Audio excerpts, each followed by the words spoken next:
오늘날 우리 사회를 보면 사람들이 공통으로 품고 있는 문제가 하나 있습니다. 그것은 우리 내면의 불안함입니다. 장기적인 이 코로나 상황 속에서 또 여러 번의 그 태풍의 영향, 또 화산, 지진, 이런 자연재해들, 또 지구 한쪽편에서는 전쟁이 멈추지 않고 있죠. 여기서 또 언제 전쟁이 도발할지도 모르는 상황입니다. 또 이 전쟁의 여파로 인해서 전 세계가 영향을 받아서 물가가 급등하죠. 에너지가 고갈하죠. 없으면 없는 대로 불안, 있으면 있어도 이 자신의 소유를 지키려고 불안합니다. 이러한 이 불안함을 우리는 어떻게 해결할 수 있을까요? 어떻게 하면 우리 내면 속에 있는 이 불안함을 몰아낼 수 있을까요? 오늘의 이 말씀은 우리에게 이러한 답안을 줄 수 있을 것 같아요. 로마서 8장 31절부터 39절까지의 말씀은 그리스도의 구원에 대한 이 확신을 갖고 하나님께서 우리에게 베푸신 그 구원에 감격하여서 하나님을 찬양하고 있는 모습입니다.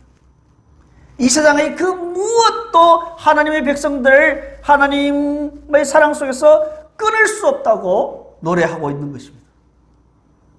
그렇다면 여러분, 우리 스스로를 한번 돌이켜 보시길 바랍니다.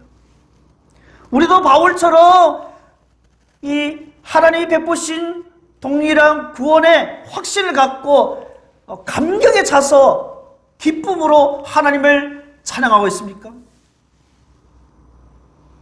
우리는 올해 초부터 로마서에 있는 복음을 함께 나누는데요. 여태까지 로마서에 있는 복음을 들으면서 바울이 체험한 그 감격이 나에게도 밀려오고 있나요? 아니면 아직도 내 가슴이 냉랭하고 있습니까? 전혀 복음이 주는 그 감격을 내가 느끼지 못하고 있는 건 아닙니까?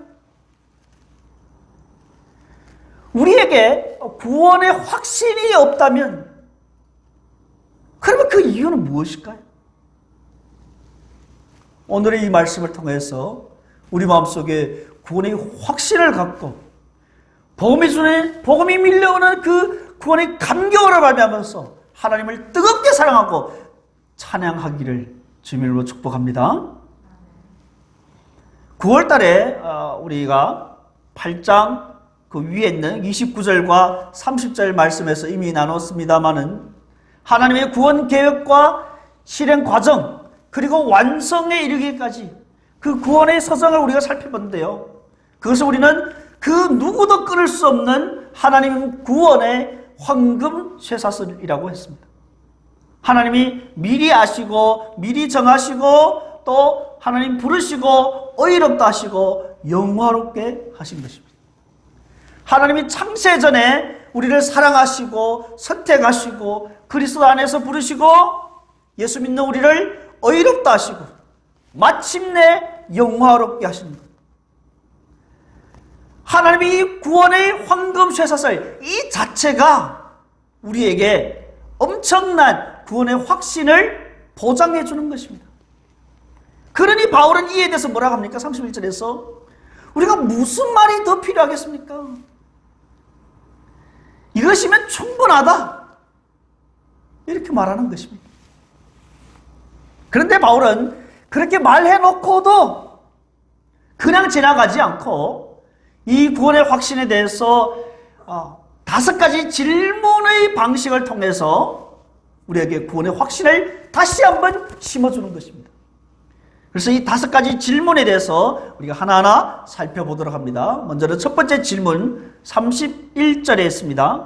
31절에 보면 만일 하나님이 우리를 위하시면 누가 우리를 대적하리요? 하나님이 우리를 위하신다는 말을 달리 표현한다면 하나님이 우리 편이 되신다라는 뜻입니다. 하나님이 내 편에 서 있다라는 것입니다. 하나님이 내 편이다. 이 얼마나 든든한 말씀입니까? 초대교회 시절에 지금부터 한 1600년 좀 더 전에 초대 교부 아타나시우스라는 사람이 있었습니다. 당시 수많은 신학자들과 목회자들은요, 예수님이 성자 하나님이요, 예수님의 그 신성에 대해서 믿지 않았습니다. 그러나 아타나시우스는 예수님의 신성을 변하기 위해서 목숨을 걸었습니다. 수백 명의 사람들과 대적을 해서 그들과 함께 지금 진리를 위해서 싸우는데, 이 일 때문에 아타나시우스는 5번이나 추방당하고 귀양살이를 하게 되었습니다. 그래서 사람들은 아타나시우스에게 이러한 별명을 지어줬어요. 온 세상을 대항하는 사람, 아타나시우스. 아타나시우스는 진리를 위해서 외롭고 고독하고 또 위험한 이런 싸움을 하고 있는 것입니다.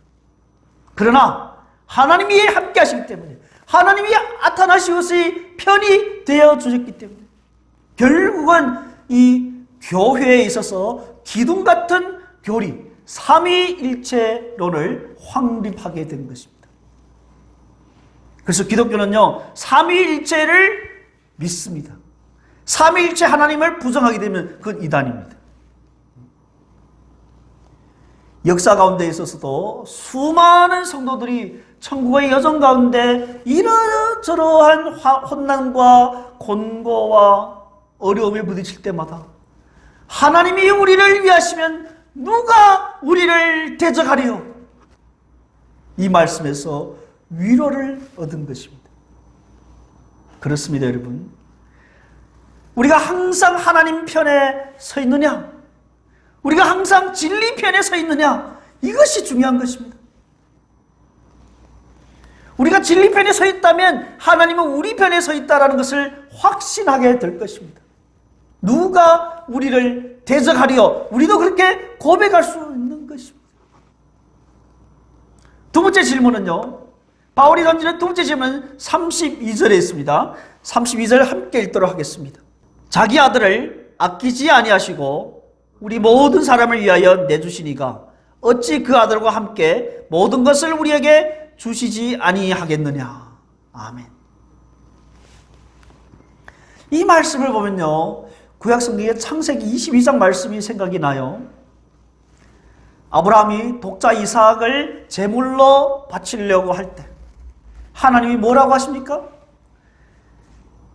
창세기 22장 12절 말씀 우리 함께 보도록 합니다. 내가 내 아들 내 독자까지도 내게 아끼지 아니하였으니 내가 이제야 내가 하나님을 경외하는 줄을 아노라. 아멘. 여러분, 그렇지 않습니까? 자기의 사랑하는 독자 이삭을 제물로 바치려고 했으니 아브라함의 믿음은 어떤 믿음인지 상상이 가십니까? 근데 실제로 아브라함은 자신의 독자 이삭을 제물로 바치지 않았잖아요. 하지만 오늘 본문 32절을 보면 하나님은 자신의 사랑하는 독자 예수 그리스도를 아끼지 아니하고 우리를 위해서 실제로 내어주셨습니다.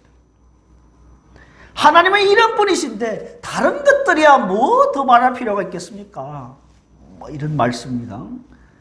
하나님이 그 아들을 내어주셨다.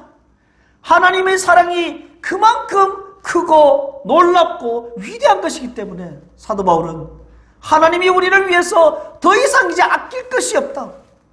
필요하다면 얼마든지 다 줄 수 있다. 이런 말씀에 확신을 갖고 있는 것입니다. 하나님이 우리에게 필요하시다면요, 얼마든지 부어주십니다. 우리가 삶에서 뭔가 부족하다고 느낀다는 것은요, 어쩌면 우리가 불필요한 것을 필요한 것으로 착각하고 구하는 것이 아닌지, 아니면 우리가 진짜 필요한 것을 하나님께 구하지 않은 것이 아닌지 한번 생각해 봐야 되지 않겠습니까? 하나님은 그 모든 것을 그냥 주실 수도 있지만 하나님의 일하시는 방식은 우리가 기도를 통해서 하나님 응답하셔서 주시기를 기뻐하시는 것입니다. 아멘. 세 번째 질문입니다. 바울의 세 번째 질문은 33절에 있습니다. 누가 능히 하나님께서 택하신 자들을 고발하리요 의롭다 하시는 이는 하나님이시니. 자, 여기서 고발한다라는 말은 법정에서 사람을 고소하는 행위를 말합니다. 특히 사탄은 그렇게 해서 네가 그렇게 해서 무슨 하나님을 믿느냐, 무슨 하나님의 자녀냐, 하나님 백성들을 고소하기를 좋아하죠.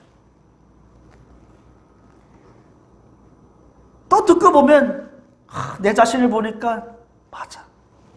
나는 너무나 연약하고 너무나도 부족하고 내가 무슨 하나님의 자녀야. 말씀대로 살지도 못하고 나는 내 뜻대로 살아가고 나는 왜 날마다 이 모양 이 꼴이야. 낭망할 때가 많죠. 구약성경에 스가랴서 3장에 보면 이런 말씀이 있습니다.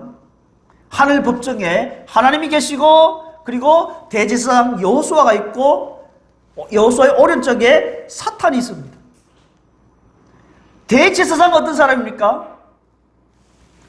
거룩한 하나님의 백성의 대표로서 대제사장은 백성을 대표해서 하나님께 나아갑니다. 제사를 지냅니다. 하나님을 섬깁니다. 그래서 대제사장은 거룩한 옷을 입어야 합니다. 그런데 지금 하늘 법정에서 대제사장 여호수아가 더러운 옷을 입고 있는 것입니다. 마치 우물을 뒤집어 쓴 듯 악취도 나고 얼마나 더러운지 상상해 가시겠습니까? 사탄은 하늘 법정에서 대제사장 여호수아를 고소하는 것입니다. 네가 그래도 대제사장이야? 그러나 하나님은 뭐라고 하십니까? 그런 사탄을 책망하고 여호수아의 악취나는 그 더러운 옷을 벗겨버리고 이제 아름다운 옷을 입혀주십니다. 그리고 여호수아의 죄악을 제거하여 주십니다. 그렇습니다. 오늘 하나님은 뭐라고 말씀하십니까? 누가 능히 하나님께서 택하신 자들을 고발하리요? 아무도 없습니다. 우리를 의롭다 하시는 분은 하나님이시기 때문입니다. 로마서 8장 1절에서 이렇게 말하죠. 그리스도 예수 아닌 자는 결코 정죄함이 없다.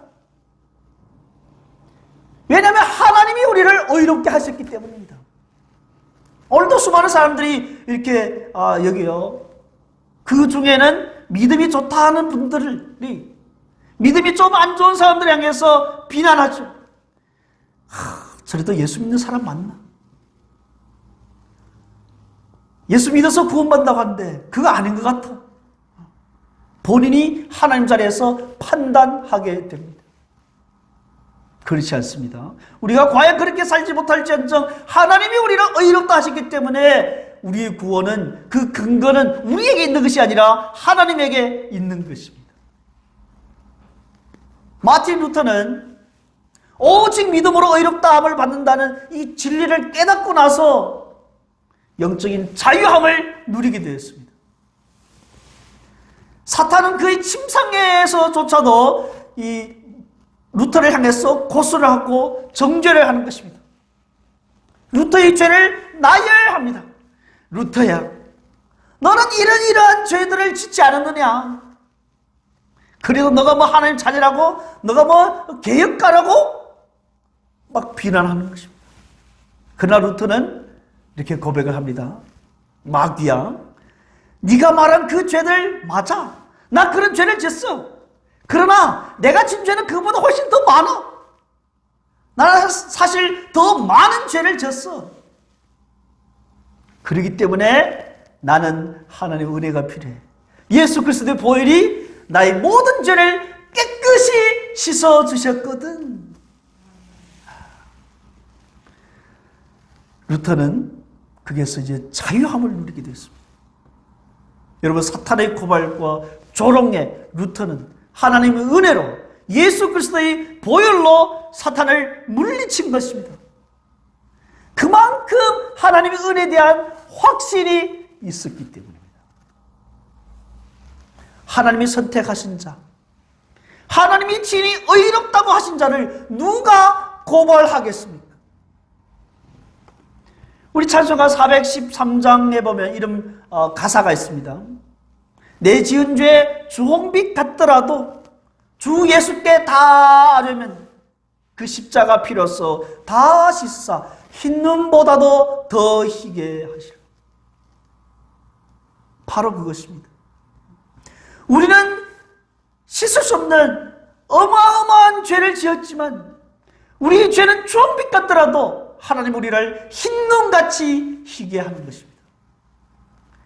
그것이 하나님이 이사야를 통해서 하신 말씀이기도 합니다.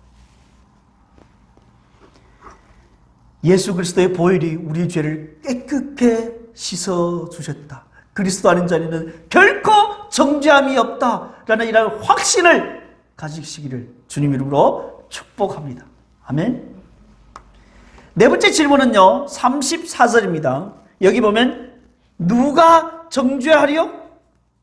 죽으실 뿐만 아니라 다시 살아나신 이는 그리스도 예수님, 그는 하나님 우편에 계신 자요 우리를 위하여 간구하시는 자신이라. 아멘. 1절에서 이미 그리스도 예수 안 자는 결코 정죄함이 없다고 하셨습니다. 그 정죄의 반대어가 칭의입니다. 지금 바울은 예수 믿는 신자들, 하나님의 칭의를 받은 신자는요, 그 누구도 감히 정죄할 수 없다라고 강력하게 말하고 있는 것입니다. 그런데 여기서 주의해야 할 점은요, 우리가 정죄함을 받지 않는 까닭은 우리 자신의 선이나 우리 자신의 행위로 말미암은 것이 절대로 아닙니다. 34절에 보면 이렇게 되어 있죠. 죽으실 뿐만 아니라 다시 살아나신 이는 그리스도 예수시니. 이 말씀과 같은 의미로 나온 말씀이 앞에 로마서 4장 25절 말씀입니다. 로마서 4장 25절 이렇게 되어 있습니다. 예수는 우리가 범죄한 것 때문에 내줌이 되고 또한 우리를 의롭다 하시기 위하여 살아나셨느니라. 아멘. 우리 함께 또 고린도 후서 5장 21절 함께 보겠습니다. 함께 했습니다. 하나님이 죄를 알지도 못하신 이를 우리를 대신하여 죄로 삼으신 것은 우리로 하여금 그 안에서 하나님의 의가 되게 하려 하심이라. 아멘. 우리가 정죄를 함을 면할 수 있는 이유는 예수님께서 우리를 위하여 죽으시고 우리의 죗값을 대신 지불하셨고 또한 부활하셔서 우리를 의롭게 인쳐주셨기 때문입니다. 우리가 만약 우리 자신을 바라본다면 구원의 확신이 없습니다. 흔들립니다. 왜냐하면 나는 그만큼 훌륭하지 못하기 때문에, 그만큼 정결하지 못하기 때문에. 그러나 우리의 시선을 돌려서 예수님을 바라보게 되면 우리는 구원의 확신을 가질 수 있는 것입니다. 사도 바울은 또 34절 하반절에서 이렇게 말하죠. 그는 하나님 우편에 앉아 계신 자요 우리를 위하여 간구하시는 자신이라. 부활하시고 승천하신 예수님께서 이제 지금 하나님의 우편에 앉아 계셔서 하나님과 동등한 권세와 영광을 누리고 계시는 것입니다. 그리고 우리를 위해서 간구하고 계시죠. 지금도 우리를 위하여서 날마다 기도하시는 우리의 대제사장이 하늘 성소에 계시므로 우리는 그분의 보호를 받고 있고, 그렇기 때문에 이 온 우주에서 우리를 정죄할 자는 아무도 없다는 것입니다. 다섯 번째 질문 35절입니다. 35절 함께 읽도록 하겠습니다.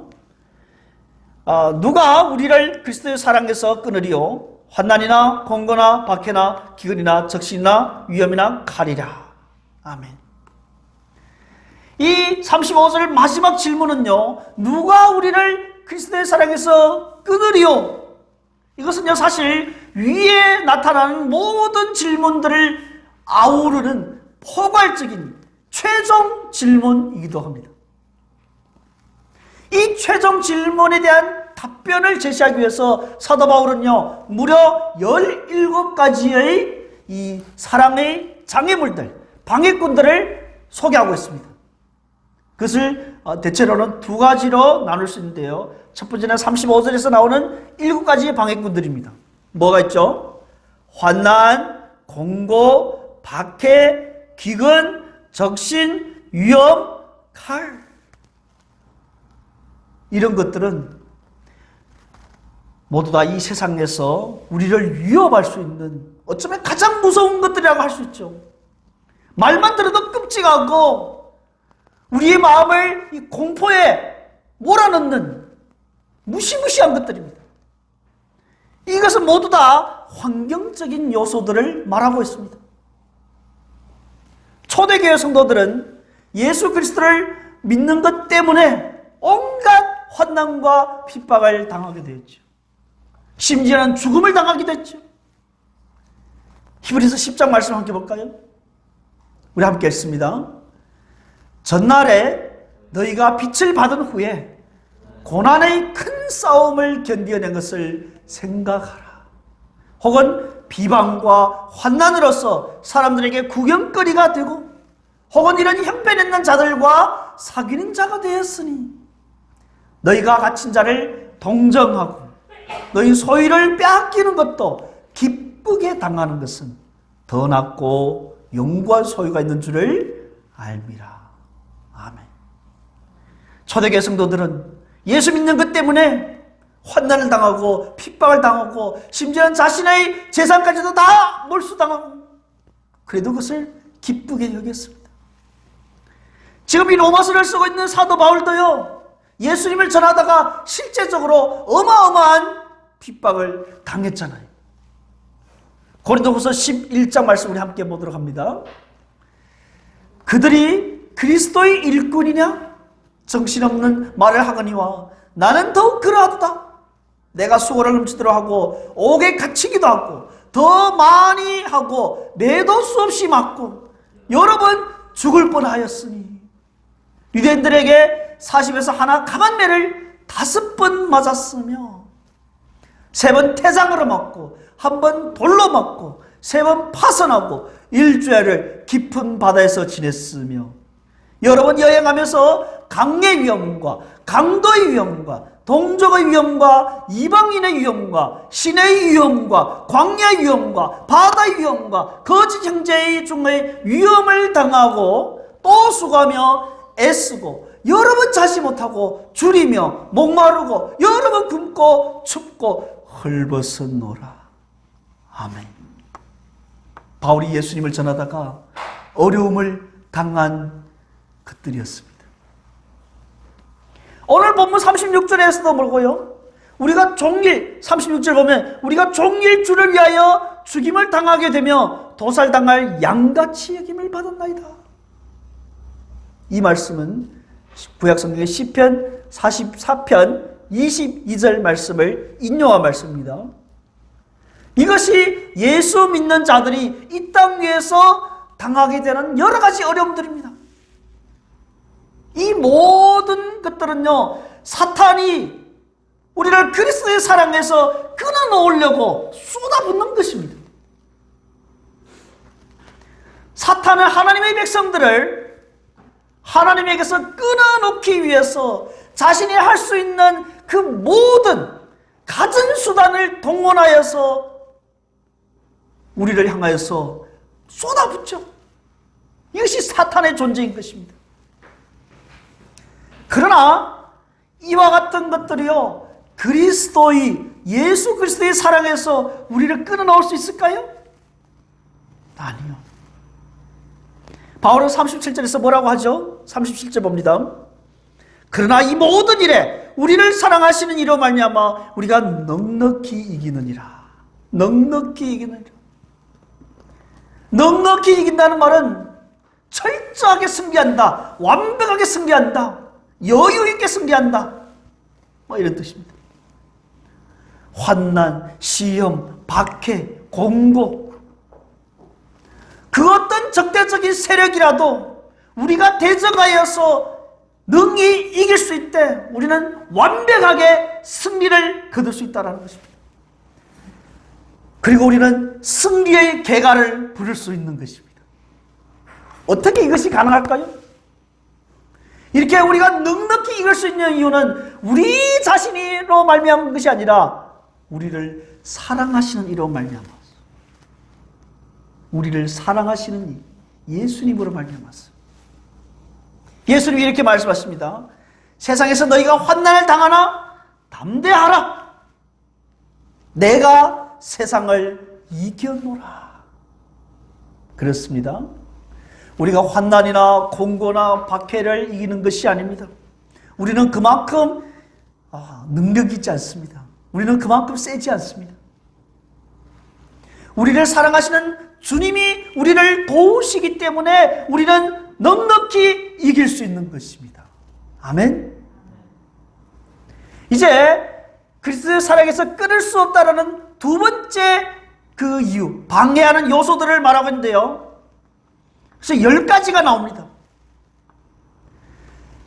바울은 35절에서 누가 우리를 그리스도의 사랑에서 끊을 수 없느냐고 말했는데, 이제 마지막에 38절과 39절에서 보면요, 우리를 우리 주 예수 그리스도 안에 있는 하나님의 사랑에서 끊을 수 없느니라 확신에 찬 마음으로 지금 선포하고 있는 것입니다. 여기에서 바울은 10가지 강력한 세력들을 말하고 있는데요. 자, 한번 세볼까요? 38절 보면 사망, 생명, 천사들, 권세자들, 현재일, 장래일, 능력, 높음, 깊음, 다른 어떤 피조물이라도. 사망과 생명은 어쩌면 우리 인생에서 가장 중요한 것들이죠. 천사와 권세자들, 영적인 존재들을 말합니다. 현재일, 장래일, 높음, 깊음, 여기서 우리가 살고 있는 이 시공간을 말하고 있습니다. 어떠한 세력이든지 어떠한 피조물이라든지 어떠한 능력이라든지 우리를 우리 주 예수 그리스도의 안에 있는 하나님의 사랑에서 끊을 수 없다고 선언하는 것입니다. 아무리 능력이 있고 아무리 권세가 있다 하더라도 그것은 바울이 하는 말대로 하면 그냥 피조물일 뿐입니다. 온 우주 만물을 창조하시고 섭리하시고 우리의 생사 화복을 주관하시고 이 역사를 운행하시는 하나님께서 너는 내 사랑하는 자녀야 라고 하나님이 딱 찍어 놓은 것입니다. 여러분, 오늘 말씀 속에서 나오는 이 5가지 질문, 31절에서 누가 우리를 대적하리요? 32절에서는 자기 아들을 아끼지 아니하시고 내어주신 하나님께서 어찌 그 아들과 함께 모든 것을 다 주시지 않겠느냐? 또 33절에서는 누가 능히 하나님이 택하신 자들을 고발하리요? 34절은 누가 정죄하리요? 35절 누가 우리를 그리스도의 사랑에서 끊으리요? 이 5가지 질문의 목적은요, 우리로 하여금 오로지 하나님의 은혜로만 구원받았기 때문에 우리를 향해서 그 어떤 두려움도 없이 담대하게 주를 위해서 살아라고 지금 강력하게 호소하고 있는 것입니다. 하나님의 이 약속의 말씀이 있기 때문에 우리 마음속에 있는 각종 불안함의 요소들을 우리는 물리칠 수 있는 것입니다. 이것이 오늘날 현대인들이 갖고 있는 이 내면 속에 있는 보이지 아니하는 불안함의 요소들을 이길 수 있는 방법이죠. 오늘의 말씀은 강력하게 우리를 향해서 도전하고 있습니다. 우리로 하여금 생각하라. 두렵습니까? 그렇다면 하나님이 우리를 도우시고 있다는 것을 잊고 있는 것입니다. 염려하십니까? 그렇다면 자기 아들을 아끼지 아니하시고 우리를 위해서 내어주신 그 하나님을 잊고 있는 것입니다. 죄책감을 느끼십니까?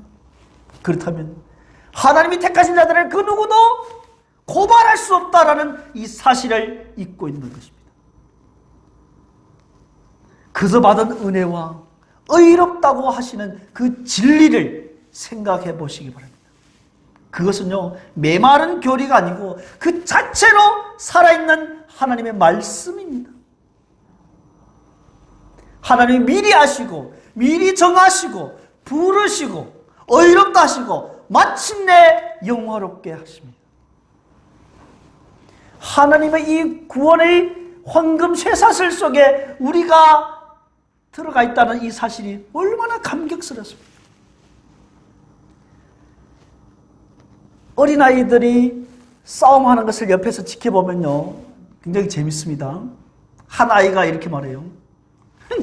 우리 아버지는 세상에서 제일 세고 제일 멋있는 사람이야. 또 이쪽 옆에 있는 다른 어린아이가 동의하지 않아요. 아니야, 우리 아빠가 제일 세거든. 우리 아빠가 제일 멋있거든. 이 아이들도 자신의 아빠가 이렇게 힘이 세다는 그 배경이, 배우가 있다는 것에 대해서 굉장히 자부심을 갖고 있는 것입니다. 그래서 두려움이 없는 거예요. 그런데 이 아이들이 나중에 커서 이제 아버지를 다시 보니까 결코 자신이 어렸을 때 생각했던 이런 슈퍼맨이 아니거든. 실망합니다. 우리 아빠가 이것밖에 안 되구나. 그러나 우리 하나님 아버지는요, 그렇지 않습니다. 하나님 아버지가 나의 배경이 된다고 할 때, 하나님 아버지가 나의 도움이 되신다고 할 때는 절대로 실망하는 일이 없습니다. 오히려 세월이 흐르면 흐를수록 우리는 이것을 더욱더 확실하게 깨닫게 되고, 그럴수록 우리는 하나님 사랑에 대해서 더욱더 놀랍고 감격스러운 확신으로 나아가게 되죠. 그리고 점점 더 엄청난 것이 내 안에 있구나 라는 것을, 이 보화를 발견하게 되는 것입니다. 그래서 이것을 정말로 믿음으로 받아들여진다면 우리 인생의 모든 문제는 아무것도 문제가 되지 않습니다. 다 해결이 되는 것입니다. 하나님이 우리를 위하시면 우리를 대적할 사람이 그 어디 있으랴. 이것을 실제적으로 믿어지게 된다면요, 우리의 삶에는 그야말로 혁명이 일어나는 것입니다. 세상의 수많은 종교들은요, 그들이 말하는 시는 구약성경 10편 115편에서 말하는 것처럼 입이 있어도 말을 하지 못하고, 눈이 있어도 보지 못하고, 귀가 있어도 듣지 못하고, 코가 있어도 냄새를 맡지 못하고, 손이 있어도 만지지 못하고, 발이 있어도 걷지 못하고, 목구멍이 있어도 목소리조차 내지 못합니다. 그러나 바울이 말하고 있는 하나님은 아브라함에게 나타나신 하나님이고, 예수 그리스도를 통해서 우리에게 계시하신 하나님이십니다. 그리고 모든 피조물 위에 계셔서 우주 만물을 다스리는 하나님이십니다. 그분이 우리의 아버지이십니다. 여러분, 하나님은 우리의 편이십니다. 전지하시고 전능하시고 전선하신 하나님이 우리의 편이신데 누가 우리를 대적하시겠습니까? 거인 골리앗 앞에서 사울 왕과 이스라엘 모든 군대들이 두려워서 떨고 있었습니다. 그런데 그 중에 단 한 명만이 두려워하지 않았습니다. 그는 17살 난 목동 다윗이었습니다. 다윗은요, 전쟁은 여호와께 속한 것이라는 것을 굳게 믿었습니다. 하나님이 우리를 위한다는 것을 확신하고 있기 때문에 다른 모든 사람들이 다 두렵고 벌벌 떨고 있어도 다윗만은 그렇지 않았습니다. 시편에서 보면 다윗은 이렇게 고백을 합니다. 우리 함께 고백하도록 하겠습니다. 내가 주를 의뢰하고 적군을 향해 달리며 내 하나님을 의지하고 담을 뛰어넘나이다. 다시 한번 큰 소리로, 내가 주를 의뢰하고 적군을 향해 달리며 내 하나님을 의지하고 담을 뛰어넘나이다. 담을 뛰어넘나이다. 시편 23편, 내가 사망의 음침한 골짜기로 다닐지라도 해를 두려워하지 않을 것은 주께서 나와 함께 하심이라. 주의 지팡이와 막대기가 나를 안위하시나이다.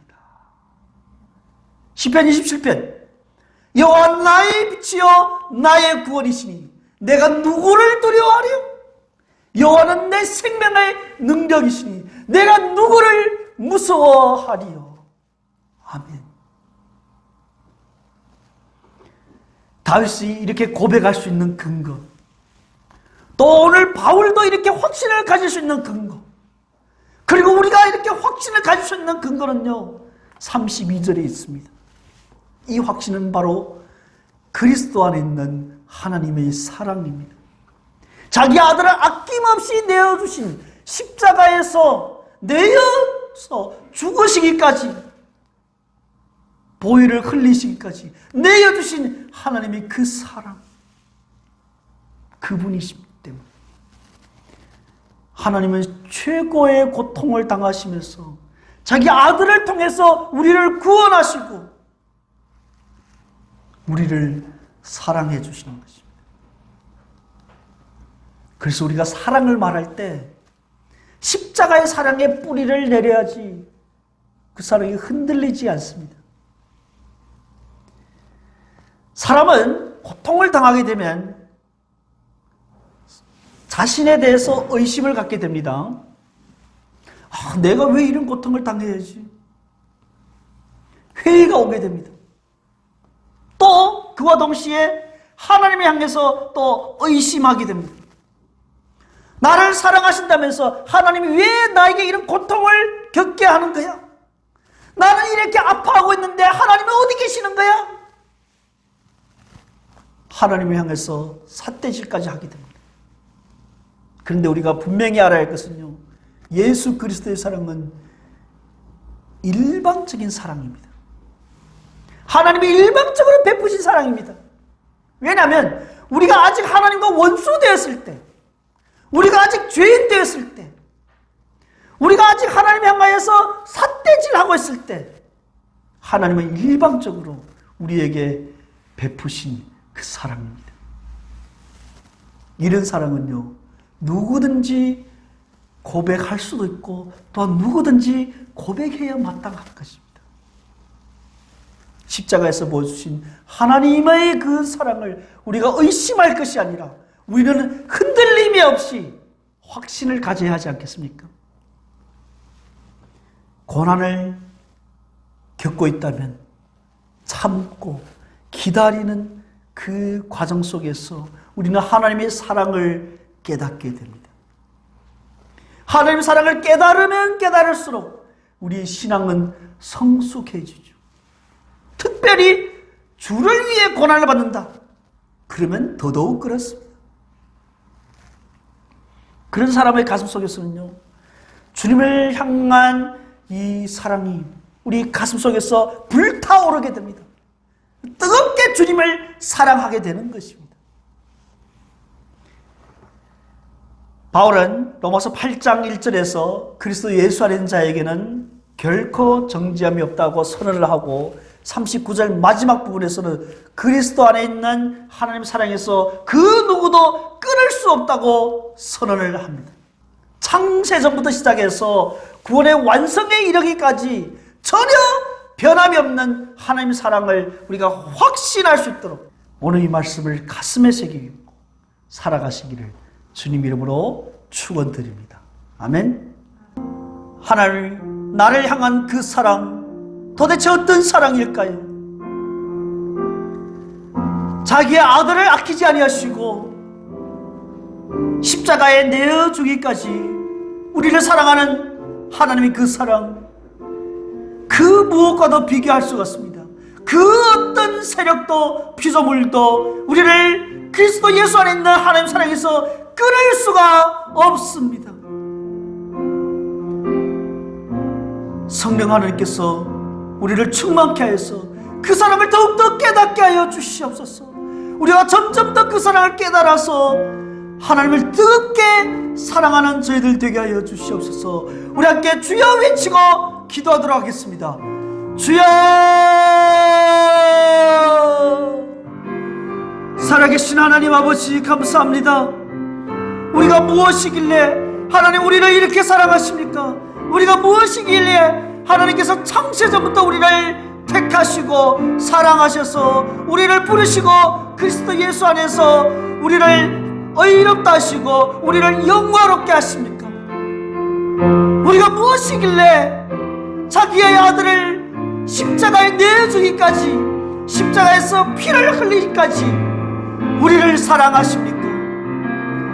우리가 아직 죄인 되었을 때, 우리가 아직 주님을 모를 때, 우리가 아직 주님을 원수될 때 하나님 우리에게 일방적으로 사랑을 베푸셨습니다. 하나님, 성령께서 우리를 충만케 해서 우리 심령을 만져주셔서 그 사랑을 깨닫게 하여 주시옵소서. 돌처럼, 화석처럼, 금강석처럼 굳어버린 우리 마음을 하나님의 그 십자가의 사랑으로 녹여주시옵소서.